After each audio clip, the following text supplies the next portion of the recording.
নমস্কার প্রিয় ছাত্রছাত্রীরা, আমি আবার সেম টু এর এই ভিডিওটি সেম টু এর ক্লাস নেওয়ার জন্য তৈরি করেছি। বেসিক্যালি আমরা এর আগে সেম টু এর প্রপার্টিস অফ নার্ভ তার দুটো পার্ট পড়িয়েছি। তার মধ্যে একটি হচ্ছে এক্সাইটেবিলিটি, পার্ট 1 ভিডিওতে আছে, এবং সেকেন্ডটি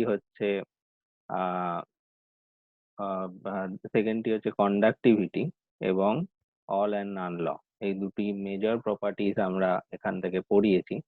তাই এর পরবর্তী অংশে আমরা প্রধানত পড়াবো বাকি প্রপার্টিজ গুলো, যেগুলোর উল্লেখ আমি পার্ট 1 ভিডিওতে করেছি, এবং সেই প্রপার্টি গুলো আমাদের সিইউ সিলেবাসে ইম্পর্টেন্ট, এবং আমরা যদি সিলেবাস দেখি তার প্রতিটি অংশই খুবই গুরুত্বপূর্ণ।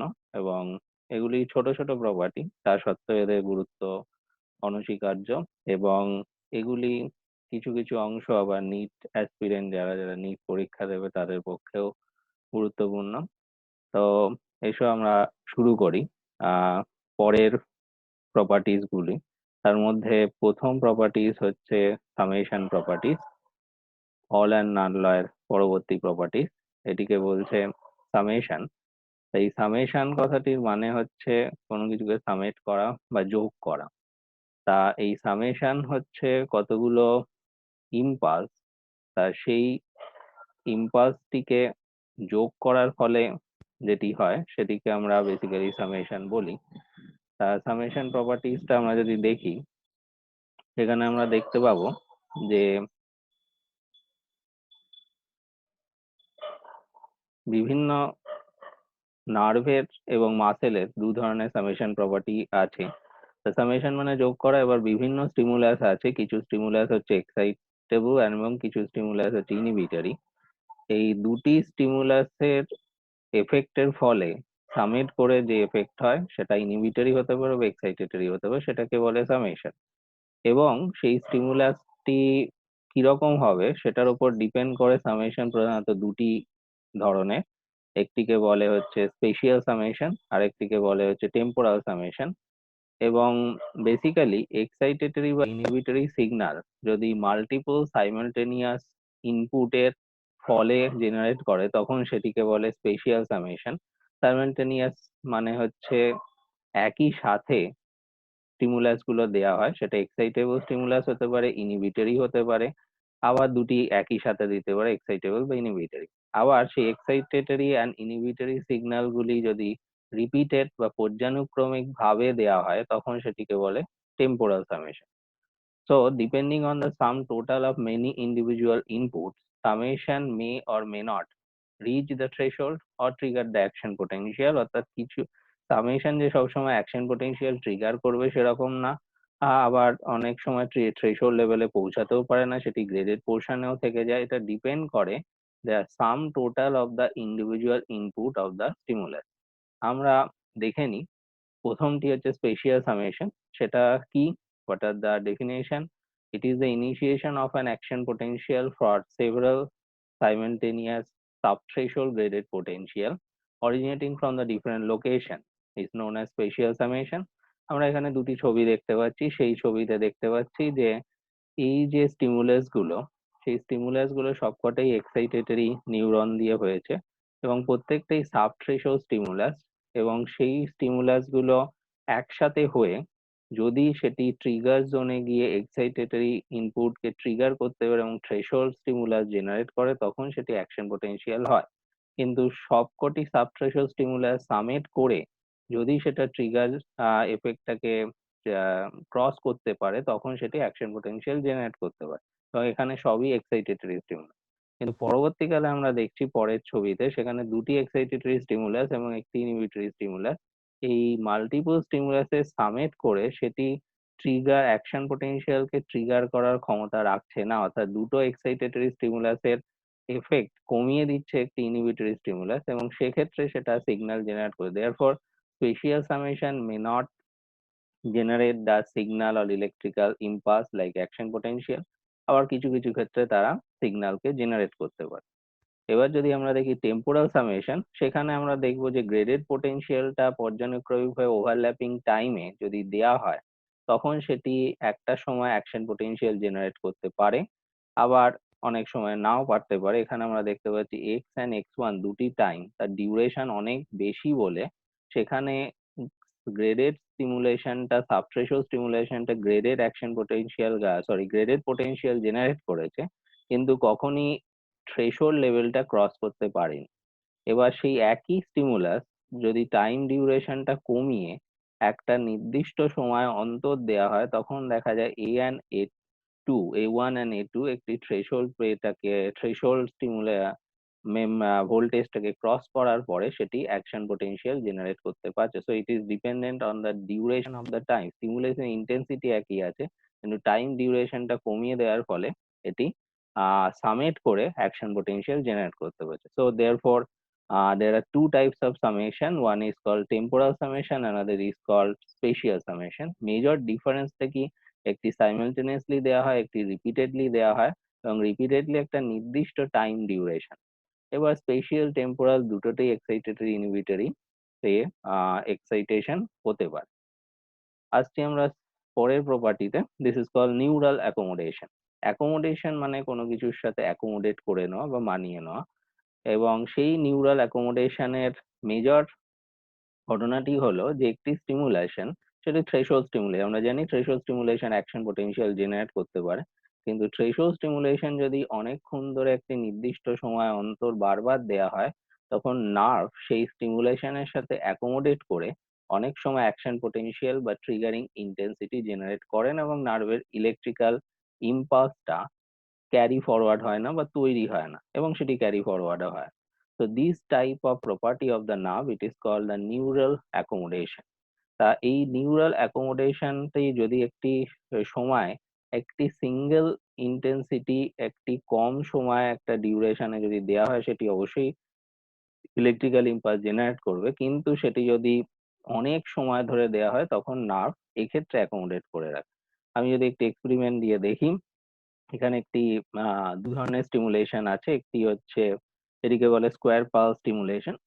এটি সারফেস এরিয়া অনেক বেশি, এবং এটি একটি ডিউরেশন খুব কম সময় নার্ভের মধ্যে অ্যাকশন পোটেনশিয়াল জেনারেট করতে পারে, বিকজ এটা সারফেস এরিয়াটা, হাই সারফেস এরিয়া নার্ভের সাথে খুব তাড়াতাড়ি টাচ করে, এবং তার ফলে হাইলি অ্যাকশন পোটেনশিয়াল জেনারেট করার ক্ষমতা লাগে, ট্রিগার জোনকে ক্রস করে যায়।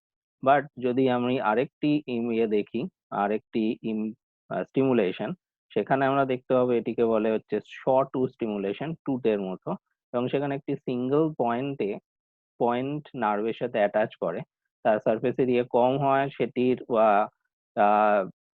সাথে অ্যাডাপ্ট করতে নার্ভের অনেক বেশি সময় লাগে, এবং সেই অ্যাডাপ্ট বা অ্যাকোমোডেট করতে করতে একটা সময় দেখা যায় নার্ভ ট্রিগারিং ইন্টেন্সিটি যেতে পারে না। তা সত্ত্বেও এটি দুটোই থ্রেশহোল্ড স্টিমুলাস, কিন্তু দেখা যাচ্ছে একটির ক্ষেত্রে সে ট্রিগারিং ইন্টেন্সিটি ক্রস করছে, একটির ক্ষেত্রে না। So what are the ionic basis? Ionic basis বলছে যে নর্মালি একটি থ্রেশহোল্ড স্টিমুলাসকে যদি হঠাৎ করে একটা নির্দিষ্ট সময় এবং খুব কম সময়ের জন্য নার্ভের মধ্যে দেয়া হয়, সেখানে সোডিয়াম ভেতরে ঢোকে, ইনফ্ল্যাক্স, এবং সেই সোডিয়ামের ফলে ডিপোলারাইজেশন হয়, ফলোড বাই পটাশিয়াম এফ্ল্যাক্স হয়। কিন্তু সোডিয়াম ডিপোলারাইজেশন ডমিনেট করে রাখে পটাশিয়াম ইফ্ল্যাক্স এর ফলে রিপোলারাইজেশনকে। তো ডিপোলারাইজেশন ডমিনেট করার ফলে এটি ট্রিগারিং ইন্টেন্সিটি ক্রস করে অ্যাকশন পোটেনশিয়াল জেনারেট করে। বাট যদি দেখি আমি সেকেন্ড ক্ষেত্রে, যেটা শর্ট উইথ ইম্পালসের ক্ষেত্রে, সেক্ষেত্রে সোডিয়াম আয়ন্স গুলো ইনফ্ল্যাক্স হয়, ডিপোলারাইজেশন হয়, এবং সেখানে কিছু চ্যানেল আছে, এই সোডিয়াম চ্যানেল মোর ওপেন হয়, এবং তারা ইনঅ্যাক্টিভেটেড হয় আফটার 1 মিলি সেকেন্ড। এই 1 মিলি সেকেন্ডের মধ্যে পটাশিয়াম চ্যানেল ওপেন হয়, এবং পটাশিয়াম চ্যানেল এর রিপোলারাইজেশন ডমিনেট করে রাখে সোডিয়াম চ্যানেলের ডিপোলারাইজেশনকে, অ্যান্ড দেয়ারফর ডিপোলারাইজেশনকে ডমিনেট করার ফলে এটি ট্রিগারিং ইন্টেন্সিটি বা -55 মিলিভোল্ট কে ক্রস করতে পারে না। তখন সেটি থ্রেশহোল্ড ইন্টেন্সিটি ক্রস না করার কারণে অ্যাকশন পোটেনশিয়াল জেনারেট করে না। So this is the ionic basis of accommodation. So this is the another properties of the nerve. আমরা যদি অ্যানাদার প্রপার্টিজ দেখি, ইট ইজ কল অ্যাডাপ্টেশন। এটাও one type of neural adaptation, এটাকে আমরা বলি sensory adaptation. So it is the change over the time of responsiveness of a sensory system to a constant stimulus. এটা basically একটা constant stimulation যদি দেয়া হয়, সেটা একটা সেন্সরি বা নার্ভে, সেটা নার্ভের ক্যারেক্টারিস্টিক্সকে চেঞ্জ করে দেওয়ার যখন ক্ষমতা রাখে এবং নার্ভের এক্সাইটেশন পাওয়ারটাকে চেঞ্জ করে রাখার ক্ষমতা রাখে, so this called a neural adaptation. For example, যে একটা কারোর যদি হাত একটি টেবিলে রাখা থাকে বা টেবিলে টাচ করা থাকে, ইমিডিয়েটলি সে ফিল করবে যে টেবিল সারফেস তার স্কিনে অ্যাটাচ আছে। কিন্তু ফিউ সেকেন্ড যত সময় যাবে তখন দেখা যাবে সেই ফিলিংটা আস্তে আস্তে কমে যাচ্ছে এবং টেবিল সারফেস যে তার স্কিনে অ্যাটাচ আছে অনেক সময় সে ফিল করতে পারবে না, বিকজ প্রথম যখন সে টাচ করেছিল তখন নিউরাল ইন্টেন্সিটি এবং নিউরাল স্টিমুলেশন তাকে সেই ফিলিং দিচ্ছিল, বিকজ সেখানে এক্সাইটেশন এবং অ্যাকশন পোটেনশিয়াল হয়েছিল। কিন্তু রিপিটেড স্টিমুলেশন জেনারেট করার ফলে সেই রেসপন্সটা আস্তে আস্তে লেস এবং লেস হয় এবং সেটা অনেক সময় অ্যাকশন পোটেনশিয়াল জেনারেট করার ক্ষমতা হারায়। So this is the example of the neural adaptation. So it is the two type, fast and slow. The fast adaptation occurs immediately after the stimulation, খুব তাড়াতাড়ি হয় within 100 second of millisecond, and slow adaptation takes a minute, hour or even a day. বহু কাল ধরে slow adaptation হতে পারে এবং সেই অ্যাডাপ্টেশন অনেক এক্সাম্পল আছে, যেমন থ্যালামোকর্টিক্যাল সাইন্যাপটিক ট্রান্সমিশন এই ধরনের অ্যাডাপ্টেশন হয়, কর্টিক্যাল রেসপন্স এই ধরনের অ্যাডাপ্টেশন আর স্লো অ্যাডাপ্টেশন। আর ফাস্ট অ্যাডাপ্টেশন যে কোনো হতে পারে, যেমন এর আগে যে এক্সাম্পল দিলাম সেগুলো ফাস্ট অ্যাডাপ্টেশনের মধ্যে পড়ে। So this is the another property, it is called adaptation or neural adaptation properties of the nerve. Third one of the important property, it is called refractory period, বা এটাকে বলে বাংলায় নিঃসার কাল। refractory period কি? It is the period of time during which the organ or cell is incapable of repeating a particular action, or the amount of time it takes of an excitable membrane to be ready for a second stimulus once is returned to its resting state following an excitation. অর্থাৎ একটি stimulus দেওয়ার পর যে time ডিউরেশনের মধ্যে second stimulus apply করলেও nerve muscle দুটোর ক্ষেত্রেই প্রযোজ্য, কোনোভাবেই সে পুনরায় এক্সাইটেশন দেয় না, আগের ফার্স্ট স্টিমুলেশনে এক্সাইটেশনটাই তার চলতে থাকে, কোনোভাবেই সেকেন্ড স্টিমুলেশনের রেসপন্স করে না। তো this time duration is called refractory period. এবং সেটি ইলেকট্রিক্যালি এক্সাইটেবল মাসেল এবং নিউরনে হয়, কিন্তু এটির বেসিক্যালি দুটি টাইপ এবং তার কতগুলো সাব আছে। First one is absolute refractory period and second one is relative refractory period. Absolute হচ্ছে যে টাইম পিরিয়ডের মধ্যে কোনোভাবেই একটি থ্রেশহোল্ড স্টিমুলেশন পাওয়ার পর যে টাইম পিরিয়ডের মধ্যে কোনোভাবেই কোনো নেক্সট স্টিমুলেশন তার এক্সাইটেশন করতে পারে না নার্ভ বা মাসেল দিকে, this call absolute. And relative হচ্ছে যে স্টিমুলেশন যে টাইম পিরিয়ডে আগের স্টিমুলেশনের থেকে যদি বেশি সুপ্রা থ্রেশহোল্ড স্টিমুলেশন অ্যাপ্লাই করা যায়, তখন দেখা যায় অনেক সময় সেই নার্ভ বা মাসেল আবার পুনরায় অ্যাকশন পোটেনশিয়াল জেনারেট করে, and this time period is called relative refractory period. আমরা এখানে দেখছি যে first time duration, it is called ARP, absolute refractory time ডিউরেশনে কোনোভাবেই second stimulation action potential generate করে না, এটা হচ্ছে ডিপোলারাইজেশন এবং ফলোড বাই রিপোলারাইজেশন। এবং সেকেন্ড যেটি আমরা দেখছি, this is the relative refractory period. এইখানে সেকেন্ডারি স্টিমুলেশন যদি ফার্স্ট স্টিমুলেশনের থেকে খুব বেশি হয় তখন সেটি অ্যাকশন পোটেনশিয়াল জেনারেট করতে পারে। So what are the ionic basis? অবশ্যই এর আয়নিক বেসিস আছে। রিলেটিভ রিফ্র্যাক্টরি পিরিয়ড আমরা জানি যে এই সময় যখন স্টিমুলেশন পায়, সোডিয়াম অ্যাক্টিভেশনের জন্য এম গেট থাকে আর ইনঅ্যাক্টিভেশনের জন্য এইচ গেট থাকে।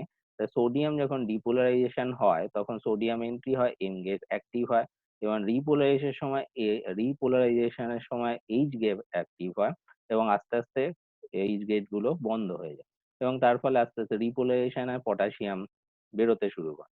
এবার এই সময়ের মধ্যে sodium activation followed by inactivation, এই টাইম পিরিয়ডের মধ্যে নেক্সট টাইম যদি যে কোনো লেভেলের স্টিমুলেশন দেওয়া হয়, specially threshold and sub threshold stimulation, সেখানে কোনোভাবেই নতুন ভাবে অ্যাকশন পোটেনশিয়াল জেনারেট করে না, বিকজ নতুন ভাবে সোডিয়াম চ্যানেল ওপেন আর হয় না, বিকজ তারা ইনঅ্যাক্টিভেট যতক্ষণ না হবে সেটা পুনরায় অ্যাক্টিভেট হতে পারে না। But in relative refractory period সেইখানে সোডিয়াম ইনঅ্যাক্টিভেশন হয়ে যায় যদি লার্জার দ্যান থ্রেশহোল্ড স্টিমুলেশন এখানে অ্যাপ্লাই করা হয়, তখন সোডিয়াম ইনঅ্যাক্টিভেটেড গেট গুলো পুনরায় ওপেন হয় এবং সেক্ষেত্রে পুনরায় তারা অ্যাকশন পোটেনশিয়াল জেনারেট করতে পারে। So these are the there is some difference of absolute and relative. Absolute basically repolarisation ফেজে পড়ে, রিলেটিভ হচ্ছে আফটার ডিপোলারাইজেশন ফেজে পড়ে। এবং সেখানে আমরা দেখবো এই রিলেটিভের এই জায়গাটি একটি সুপার নর্মাল পিরিয়ড হয়, এবং তলায় যখন এক্সাইটেবিলিটি আস্তে আস্তে তলায় মানে রেস্টিং এর থেকেও তলায় নেমে যায়, this call the sub normal period. তাই রিলেটিভ অ্যাবসলিউটের রিফ্র্যাক্টরি পিরিয়ডের যদি এক্সাইটেবিলিটি দেখি, তখন এখানে দুটি পিরিয়ড এক্সট্রা আসে, one call super normal and that is call sub normal period. Next one is a small property. It is called infatigability of the uh, nerve. Infatigability কথাটির মানে হচ্ছে ফেটিক না হওয়া। নার্ভ ন্যাচারালি ফেটিক হয় না। আমরা যদি নার্ভ মাসেল প্রিপারেশন একটি মাসেল এবং নার্ভের যদি কানেক্ট করি এবং সেটিকে অনবরত এক্সাইট করি, তখন আমরা দেখতে পাবো যে মাসেলটি ফেটিক হয়ে গেছে। কিন্তু মাসেলটিকে যদি আমি নার্ভ থেকে আলাদা করে ওই নার্ভের সাথে আরেকটি নতুন মাসেল অ্যাটাচ করি, সেখানে আবার সেই মাসেলটি অ্যাক্টিভেট হয়। মাসেল ফেটিক হওয়ার একটি মেজর কারণ ল্যাকটিক অ্যাসিড জেনারেশন এবং রিফ্র্যাক্টরি পিরিয়ডের কারণে। নার্ভ ন্যাচারালি ফেটিক হয় না, বিকজ এটিকে যদি লং স্টিমুলেশন ও লং টাইম ধরেও স্টিমুলেট করা হয়, তার ফেটিকনেস আসে না। বিকজ এই প্রপার্টিটা কেন আসে, তার কারণ হচ্ছে অ্যাকশন পোটেনশিয়াল বা relative refractory period is too much high, এবং সেই রিলেটিভ রিফ্র্যাক্টরি পিরিয়ডের মধ্যে সেকেন্ড কোনো স্টিমুলেশন এর মধ্যে কোনো নতুন ভাবে ইলেকট্রিক্যাল প্রপার্টি জেনারেট করতে পারে না। and this is why nerve cannot be fatigue, but muscle fatigue হতে পারে, স্পেশালি skeletal muscle বা স্মুথ মাসেল। সেটি আমরা পরে আলোচনা করব, বাট নার্ভ এই প্রপার্টির জন্য রিলেটিভ রিফ্র্যাক্টরি প্রপার্টি হাই বলে সেটি ফেটিক হতে পারে। Next one, it is actually এই তিনটে টপিক একসাথে আলোচনা করা হয়, এবং এই তিনটে টপিক অ্যাকচুয়ালি ইলেকট্রিক্যাল প্রপার্টিজ এর মধ্যেই পড়ে। এটি কি হচ্ছে ক্রোনক্সি, রিওভেস এন্ড ইউটিলাইজেশন টাইম। একটি নার্ভের ডিউরেশন এবং এক্সাইটেবিলিটি, এটিকে যদি একটি কার্ভের সাহায্যে তুলনা করি এবং কার্ভের সাহায্যে সেটা একটি গ্রাফ করি, তখন যে জিনিসটি হয়, সেই স্ট্রেংথ অ্যান্ড ডিউরেশন কার্ভকে থেকে আমরা তিনটে টার্মস পাই। First one is call rheobase, second one is call chronaxie, and third one is call utilisation time. Rheobase কি? রিওভেস হচ্ছে একটি minimum strength of the stimulus, যে স্টিমুলেশনে এসে একটি নার্ভ তার মেমব্রেন এক্সাইটেবিলিটি করতে পারে, minimum strength of the stimulus. আর ক্রোনাক্সি কি? ক্রোনাক্সি হচ্ছে একটি টাইম ডিউরেশন, যে টাইম ডিউরেশনে রিওভেসের দ্বিগুণ স্ট্রেংথ জেনারেট করতে পারে। and utilization time কি? it is the minimum duration of stimulus of rheobasic strain. rheobasic strain এর জন্য যে টাইমটি লাগে এবং সেই টাইমটিকে বলে ইউটিলাইজেশন টাইম। এই duration, strength and duration curve of the nerve, সেখানে এই তিনটে প্রপার্টি বেসিক্যালি আলোচনা করা হয়। তার মানে chronaxie is the minimum time required for an electrical current double the strength of a rheobase to stimulate a muscle or neuron. And Rheobase টা কি? Rheobase is the measure of membrane excitability. এটা basically membrane excitability করে। and in neuroscience, Rheobase is the minimum current amplitude to infinite duration that result in depolarization threshold of the cell membrane being reached, and such as an action potential or the contraction of the muscle. Basically আমরা যদি এদের difference খুঁজতে যাই, তাহলে chronaxie is the minimum time duration, এটির unit হচ্ছে time, like second. Rheobase হচ্ছে minimum measure of the membrane excitability, একটা মেমব্রেনের স্ট্রেনকে মেজার করা হয়, it is not a time. And utilisation time is also the time. So there is some different significance of it. Membrane এক্সাইটেবিলিটির প্যারামিটারকে measure করার জন্য রিওভেস করা হয়, এবং দেখা যায় রিওভেস is the one of the major membrane excitability parameter. Chronaxie সেটা হচ্ছে ভেরিয়াস ক্রোনক্সি ভ্যালু হতে পারে, এবং এটা হচ্ছে একটা টিস্যু এক্সাইটেবিলিটি প্যারামিটার, এবং সেটি পারমিট করে choice of optimum stimulation, fast duration and stimulation of any excitable tissue. এই ক্রোনক্সি, রিওভেস এবং ইউটিলাইজেশন টাইম আমাদের সিলেবাসে খুবই ইম্পর্টেন্ট, এবং এগুলোর ডেফিনেশন দেয়, এবং এখানে ডেফিনেশন দিলে অবশ্যই স্ট্রেন ডিউরেশন কার্ভ গুলো আমাদের দিতে হবে। আমরা মোটামুটি প্রত্যেকটা প্রপার্টি আলোচনা করলাম। এর পরবর্তী এখানে আমরা নার্ভ প্রপার্টিটা শেষ করলাম। এর পরবর্তী ভিডিওতে আমরা পরের প্রপার্টি গুলো আলোচনা করব। আমার ভিডিওটি যদি পছন্দ হয়, যারা এখনো লাইক বা শেয়ার কমেন্ট করেননি তারা subscribe, like and share comment করে দেবেন। আবার পরবর্তী ভিডিওতে আমাদের দেখা হবে। নমস্কার।